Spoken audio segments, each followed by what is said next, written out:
तो यार प्रॉब्लम ये आती है कि यदि आपका जेईई में नहीं हुआ तो उसके पीछे क्या रीजन है। जिन बच्चों का फर्स्ट अटेम्प्ट में हुआ है, नहीं हुआ, सॉरी, जिन बच्चों का फर्स्ट अटेम्प्ट में नहीं हुआ उनका सेकंड अटेम्प्ट में कैसे हो गया। हेलो प्यारे बच्चों और दोस्तों, मैं सर्वेश कुमार दीक्षित आप सभी से आज बहुत इंपॉर्टेंट डिस्कशन करने आया हूं। बहुत सारे मैसेज आए जब जेईई सेकंड का रिजल्ट आया कि सर मेरा हो गया है। बहुत सारे बच्चों से बात हुई तो खुशी का माहौल रहा, मगर बहुत सारे ऐसे भी मैसेज हैं जिन्होंने ये लिख के दिया कि सर मेरा जेईई में नहीं हुआ। अब जिनका जेईई में हुआ उनके लिए कांग्रेचुलेशन, उनके साथ हम खुशी में शामिल भी हैं, मगर जिनका नहीं हुआ उनके साथ हम ज़्यादा शामिल हैं। क्यों? क्योंकि उन बच्चों का जेईई में अभी नहीं हुआ है। तो बात यहां पे आती है कि वो सभी बच्चे एक तरह का डिमोटिवेशन फील कर रहे हैं या डिप्रेशन फील कर रहे हैं। क्यों? क्योंकि उनका जेईई में नहीं हुआ है। तो यार प्रॉब्लम ये आती है कि यदि आपका जेईई में नहीं हुआ तो उसके पीछे क्या रीजन है। तो इसके पीछे दो ही रीजन हो सकते हैं। एक रीजन ये हो सकता है कि यार मैं दिमाग से बहुत कमजोर हूं इसलिए नहीं हुआ। दूसरा रीजन ये हो सकता है कि मेरे रिसोर्सेस जो थे वो सही नहीं थे, या हम उन रिसोर्सेस को अच्छे से यूटिलाइज नहीं कर सके, मतलब हमारी प्रिपरेशन में कहीं ना कहीं कमी रही। तो पहले हमें ये क्वेश्चन का आंसर चाहिए होगा। आप अपने पर सेल्फ एनालिसिस करो और सेल्फ एनालिसिस करके पहले इस क्वेश्चन का आंसर पाओ कि क्या हम दिमाग से वीक हैं, या फिर हमारी प्रिपरेशन में कहीं ना कहीं कमी रही, या हमारे पास जो सोर्सेस थे वो इतने सोर्सेस पर्याप्त नहीं थे कि हम जेईई निकाल सकें।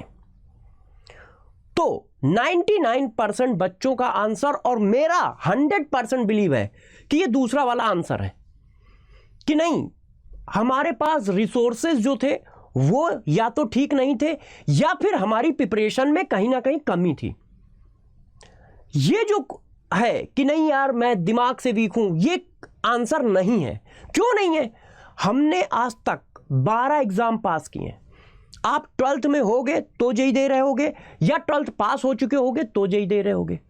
तो तुमने 12 एग्जाम पास किए हैं, वो एग्जाम ये बताते हैं कि आप बिल्कुल फिट हो, आप बिल्कुल सही हो। तो इस क्वेश्चन का जवाब तो मैंने अपनी तरफ से दे दिया है, मगर आप भी सेल्फ एनालिसिस करें कि इस क्वेश्चन का जवाब यह है कि यदि मेरा जेईई में नहीं हुआ है तो इसका मतलब कहीं ना कहीं हमारे रिसोर्सेस कम थे, या फिर हमारी प्रिपरेशन में कहीं ना कहीं कमी थी, है कि नहीं। और जो बच्चे इस बात को नहीं समझ रहे हो तो उनके लिए एक दूसरा क्वेश्चन है। जिन बच्चों का फर्स्ट अटेम्प्ट में हुआ है, नहीं हुआ, सॉरी, जिन बच्चों का फर्स्ट अटेम्प्ट में नहीं हुआ उनका सेकंड अटेम्प्ट में कैसे हो गया।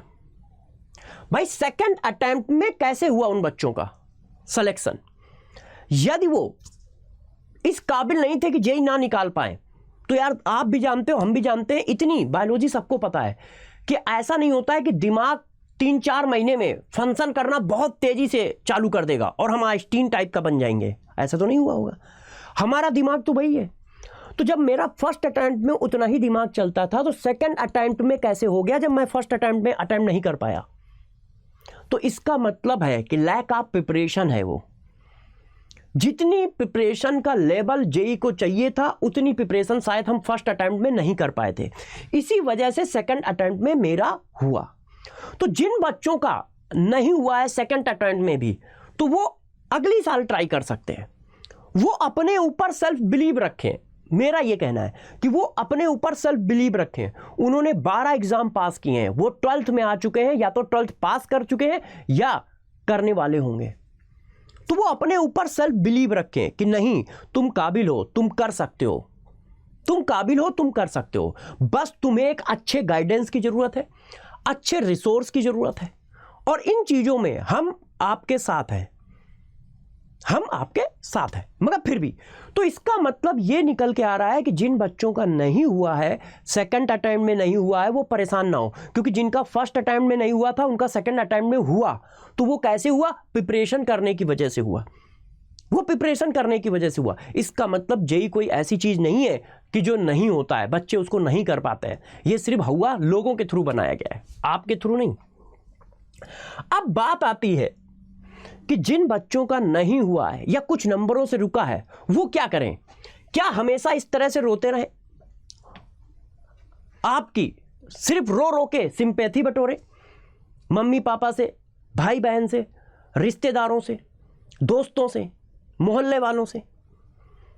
आप जब किसी से कहते हो मेरा नहीं हुआ, हो सकता है वो आपके सामने कह रहा हो कि नहीं यार ठीक है, अगली बार हो जाएगा ये वो, मगर पीठ पीछे जाके वो यही कह रहा होगा कि नहीं यार पढ़ता ही नहीं था, कैसे होगा। तो मेरा कहने का मतलब है, क्या हमें यह काम करते रहना चाहिए, रोते रहना चाहिए, या फिर हमें अपने पर बिलीव लाना चाहिए, सेल्फ बिलीव लाना चाहिए कि नहीं यार हम काबिल हैं, हम कर सकते हैं, हमारी शायद मेहनत में कहीं कमी रह गई होगी, हमारी सारी कहीं ना कहीं मेहनत में कमी रह गई होगी, या कहीं ना कहीं प्लानिंग में कमी रह गई होगी, या प्रिपरेशन में कमी रह गई होगी। उसको आगे बढ़कर हम उसके लिए फाइट करें, हम उसके लिए फाइट करें। तो अब आपको डिसाइड करना है कि यार यदि फर्स्ट अटेम्प्ट सेकंड अटेम्प्ट में नहीं हुआ है तो आगे चांसेस हैं आपके पास। मैं बस इतना ही कहने के लिए आज आया हूं कि यार बच्चों, आप इस बात से मत देखो कि एक दो एग्जाम में यदि आपका नहीं होता है तो इसका मतलब आप काबिल नहीं हो।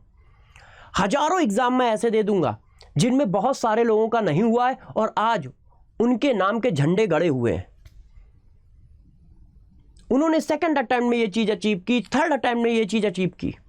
ऐसे हजारों बच्चों को मैं जानता हूं। तो मेरा बस यही कहना है कि सेल्फ में बिलीव रहना पहला पॉइंट, अपने पे बिलीव रखना बहुत जरूरी है, सेल्फ बिलीव। दूसरा पॉइंट, आप रिसोर्सेस सही चुनो, सही रिसोर्सेस चुनो, जैसे आप प्रिपरेशन कर सको, जैसे आप प्रिपरेशन कर सको। और तीसरी बात, तो मैं नहीं चाहता हूं कि आप ऐसे रहो, मैं चाहता हूं कि आप इस तरह से रहो, फाइट करो। और यदि आर्ट में थोड़ा बहुत इधर उधर हो तो सॉरी बच्चों, जितना मुझे नॉलेज था, टैलेंट था, उतना बना दिया मैंने। तो आप जरा समझो, आपको फाइट करनी है। और मैं हमेशा एक ही बात पे बिलीव करता हूं, वो बात क्या है, सक्सेस मिले या ना मिले, मगर प्रिपरेशन इतनी जोरदार करो कि उस पे कोई शक ना कर सके, उस पे कोई शक ना कर सके। सक्सेस मिले ना मिले, मगर प्रिपरेशन इतनी जोरदार होनी चाहिए कि उस पर कोई शक ना कर सके। तो मैं तो हमेशा ये काम करता हूं, फाइट करता हूं। तो मैं आपको भी यही राय देता हूं, चलो फाइट करते हैं, उस पर हम आपके साथ हैं, आपके साथ कंधे से कंधा मिलाकर, हाथ से हाथ पकड़कर फाइट करेंगे, एग्जाम से फाइट करेंगे और आईआईटी गेट के अंदर तक चलेंगे। तो मैं सभी बच्चों से बस एक ही बात कहना चाहूंगा कि चलो फाइट करें, चलो फाइट करें, कम बैक करते हैं, कम बैक करो, फिर से वापस आओ, कम बैक करो। और मैं इस बात के लिए बार बार कह रहा हूं कि आप काबिल हो, हमें आप पे विश्वास है, आप काबिल हो, आपके घर वालों को भी आपके ऊपर विश्वास है, दोस्तों को भी आपके ऊपर विश्वास है, मगर सबसे पहले आपको खुद पर विश्वास करना पड़ेगा। जब आप खुद पर विश्वास रखोगे तो दुनिया को जीत पाओगे, तो दुनिया को जीत पाओगे। लाइफ जो होती है और प्रिपरेशन जो होती है वो बच्चों वेव की तरह चलती है, वेव की तरह चलती है, ऐसे इस तरह से। तो कभी आप यहां खड़े होगे, कभी आप यहां खड़े होगे, और आपकी प्रिपरेशन इस तरह से चल रही है। जरा देखना, आपको मैं जो ग्राफ बना रहा हूं उसको जरा अच्छे से पकड़ना।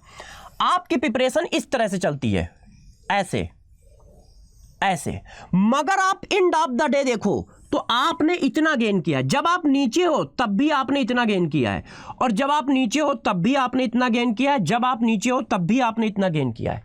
तो आप लगातार गेन कर रहे हो, जब नीचे है तब भी आप गेन कर रहे हो। आपके अभी भी नंबर आए हैं ना, किसी के 50%, किसी के 80%, किसी के 90% नंबर आए हैं ना, इसका मतलब गेन आपने किया है। और इस गेन पर सिलेक्शन है, इस पर सिलेक्शन है, यहां पर हमारा सिलेक्शन है।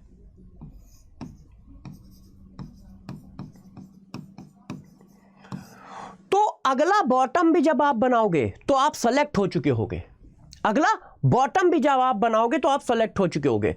तो मेरा सभी बच्चों से एक ही कहना है, मेरा सभी बच्चों से एक ही कहना है कि इस जगह को आप टच करो, इस जगह की प्रिपरेशन पे आप पहुंचो। आप अभी यहां पे हो, यहां पे हो या यहां पे हो, मगर लगातार आप इंप्रूव हो रहे हो। आपको लग रहा है कि आप अभी बॉटम में ही चल रहे हो, यहां पर हो, यहां पर हो, आप यहां पर नहीं हो, आप यहां पहुंच चुके हो, यहां पहुंच चुके हो, यहां पहुंच चुके हो। तो अब आप सिलेक्शन की ओर चल रहे हो, तो सेल्फ बिलीव रखो, फाइट करो। तो लास्ट में मैं यही कहूंगा, चलो बच्चों फाइट करते हैं एग्जाम से, ठीक है। मेरी तरफ से ऑल द बेस्ट।